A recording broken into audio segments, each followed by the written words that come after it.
For decades, fans wondered why certain MASH cast members left so abruptly, but the real story stayed buried beneath the laughs and applause. In the final days of her life, Loretta Swit, the woman behind Major Margaret Hot Lips Houlihan, finally spoke up. What she revealed didn't just surprise people. It changed how viewers understood the friendships, creative clashes, and pressure cooker atmosphere behind one of TV's most cherished ensembles. What pushed gifted actors to walk away from a show that looked flawless on screen? As we unpack her accounts, a different MASH emerges, one marked by tension, heartbreak, and truths no one said out loud. It was lightning in a bottle. MASH wasn't just television. It was a meditation on resilience and humanity set against war. From its premiere on September 17, 1972, the show moved into living rooms across America, delivering laughs, tears, and quiet, reflective moments for over a decade. The series drew from the 1970 film, itself adapted from a 1968 novel about three Army doctors navigating the chaos of the Korean War. On camera, everything flowed. Doctors, nurses, and soldiers doing heroic work while juggling the madness of frontline life. Off camera, it was messier. Arguments simmered, tensions flared, and frustrations built through long hours and creative disagreements.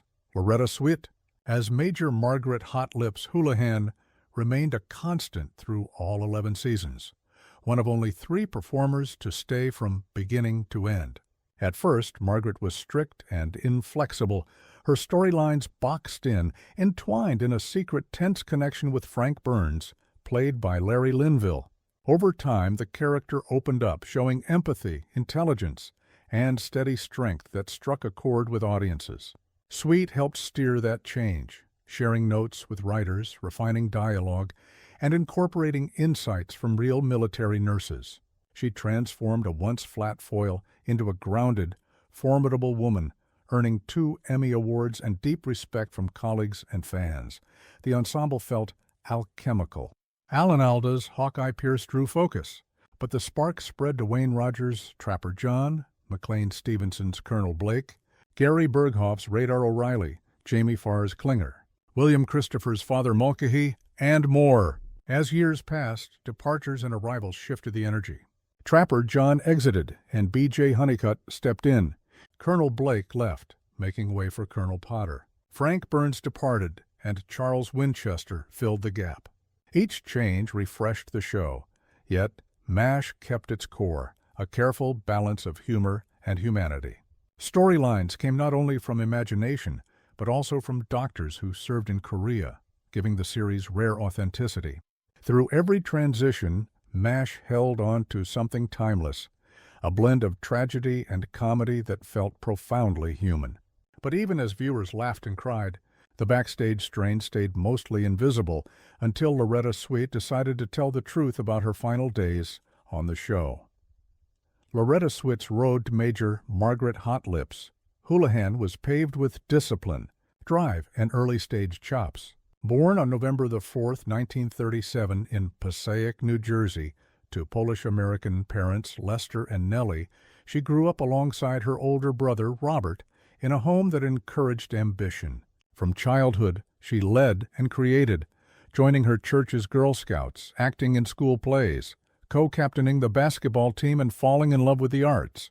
She graduated from Catherine Gibbs School in 1957 and, like many women then, began in office roles, including secretarial work and time at the United Nations. But her heart was elsewhere. Quietly, she trained in dance, acting, and voice, determined to craft a life in performance. By 1961, she was on notable stages with stars like Don Rickles and Ernest Borgnine, sharpening her skills and name. Television followed in 1969 with appearances on Gunsmoke and Hawaii Five-0. Then MASH arrived, and everything shifted. On set, Swit faced both a rigidly drawn character and complicated dynamics, especially with Larry Linville, who played Frank Burns. Their characters were romantically entangled. Off-screen, friction hovered. Swit later recalled being forced to work with people for years, not out of respect, but because I had no choice, and remembered long reshoots when focus slipped. She formed deep friendships with Alan Alda and Jamie Farr, but kept a careful distance from Linville. Creative currents added pressure. As Alda's influence as writer-director grew, the series evolved, sometimes uncomfortably for those who felt overshadowed. Wayne Rogers, feeling Trapper John was eclipsed by Hawkeye, left after Season 3 seeking independence and recognition. McLean Stevenson realized viewers loved his character more than they credited him as an actor, which stung. Larry Linville exited after 5 seasons, citing Frank's lack of growth. Gary Berghoff, aging out of Radar's innocence, wanted more time with family. Even as viewers embraced the on-screen camaraderie, MASH carried layers of strain that tested the cast. Swit's reflections reveal triumph braided with sacrifice, frustration, and the kind of quiet fatigue you never see in a blooper reel. Beyond the 47th, Swit's life held achievements and private heartache. In 1983, soon after the series ended, she married actor Dennis Holohan, who appeared with her in the final season. It looked like hard-won stability after grueling years. But only 3 years later, in 1986, the marriage ended in divorce. Friends say she had given it everything. The loss hurt. She never remarried. There were relationships, but none lasted, and she rarely discussed romance, often smiling or changing the subject. Those closest to her knew, when she loved fully. Purpose filled the space. Beginning in 1981, Swit adopted vegetarianism and later veganism, pouring herself into animal welfare. She partnered with groups like the Humane Society and PETA, championed adoption, condemned cruelty, and personally rescued animals. Even during MASH, she brought rescue dogs to set to ease nerves and restore calm. Her home became a refuge for the voiceless, safe, nurtured, and loved. When she passed on May 30th, 2025, reports listed natural causes, closing a life marked by sorrow and purpose, and leaving a legacy as both a gifted actress and a steadfast advocate for animals. People.com in the days before her passing, Swit began hinting at truths she'd long kept private. On Instagram, she alluded to long-standing tension with a co-star, talk that observers quickly tied to Larry Linville, who played Frank Burns. On screen, their chemistry crackled. Margaret sharp and disciplined, Frank fussy and inept. Off-screen, the humor vanished. Swit said she'd been forced to work with people for years, not out of respect, but because I had no choice, describing repeated takes when others weren't fully focused. Those on set could see the strain, even if few discussed it openly. In her final weeks, she still shared tributes and memories, proof she stayed connected to the show and its people right to the end. Men's Journal of Nassau, her friendships with Alan Alda and Jamie Farr held firm. Linville left after Season 5, officially over Frank's stalled development, but a tense working relationship didn't help.